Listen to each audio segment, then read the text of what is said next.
রাজনীতির দরকার নাই। যে পোলাপাইনগুলো জুলাইয়ের রাস্তায় আসছিল, হাসিনার বিরুদ্ধে পোলাপাইনগুলো রাস্তায় আসছিল না, ভোট দেওয়ার জন্য বয়স লাগে, ভোট চাওয়ার জন্য বয়স লাগেও। আনাস যে রাস্তায় মারা গেছে, সাব্বির ফান্ডারপুলের সাব্বির মারা গেছে না, এর কি ভোট দেওয়ার বয়স হয়েছিল? কিন্তু আমাদের স্বাধীনতার জন্য, আমাদের জন্য রাস্তায় এসে মারা গেছে। গেছে কিনা? সেজন্য আমি বিশ্বাস করি যারা জুলাই আসছিল, জুলাইয়ে যারা রাস্তায় নেমে আসছিল, সে হোক ছাত্র শিবির, হোক ছাত্র শক্তি, হোক ছাত্র দল, যে পোলাপাইনগুলো রাস্তায় জুলাই নেমে আসছিল, আবার ভোট চুরি ইনশাআল্লাহ তারাই ঠেকাবে। ফজরের সময় কেন্দ্রগুলোকে কে পাহারা দিবে? এই তরুণ প্রজন্ম পাহারা দিবে কিনা? আমার মা বোনেরা যারা জুলাইয়ে পানি নিয়ে রাস্তায় গেছিল, আমাদের জন্য জায়নামাজে বসে বসে দোয়া করছে, কাঁদছে আমাদের জন্য, এই মানুষগুলা ইনশাআল্লাহ এই ভোট কেন্দ্রগুলা পাহারা দেবে ইনশাআল্লাহ। আর যে ভোট কেন্দ্র দখল করতে আসবে, তার পায়জামা খোলা পাঞ্জাবের ফিতা দিয়ে তারা গাছে বাইদা পুলিশ খবর দিবেন। পারবেন না? পারবেন কিনা?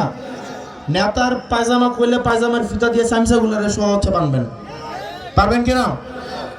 আপনারা ভালো থাকেন, সুস্থ থাকেন, হা ভোটের পক্ষে প্রচার চালাবেন। কারণ আমাদের পরবর্তী বাংলাদেশ, এটার ভিত্তিটা এটা হায়ের উপরে নির্ভর করে, আপনার হা ভোটের উপরে নির্ভর করে। ওই সবাই একসাথে আমি বলবো, গণভোটে হা বলি, মার্কা আবার গণভোটে হা বলি, গণভোটে হা বলি, গণভোটে হা বলি, মার্কা আবার স্বপ্ন কলি, কৃষক কামার মজুর কলি, গণভোটে হা বলি, মার্কা আবার স্বপ্ন কলি। সারা বাংলাদেশে কোনো মার্কা আছে? সুবিরে কোনো মার্কা আছে? ওয়াইপুরে কোনো মার্কা আছে? সেই মার্কা হাতে তালে, মুখে তালে, যে হলো না আরো জোরে জিতবে এবার সংসদে, সংস্কারে, এবারে যাবে সরকারে, এবারে যাবে সংসদে। তরুণ যুবা আমরা বলি, জিতবে এবার।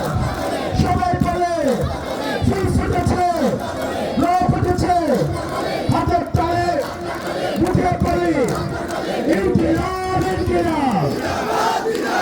আসসালামু আলাইকুম ওয়া রাহমাতুল্লাহ।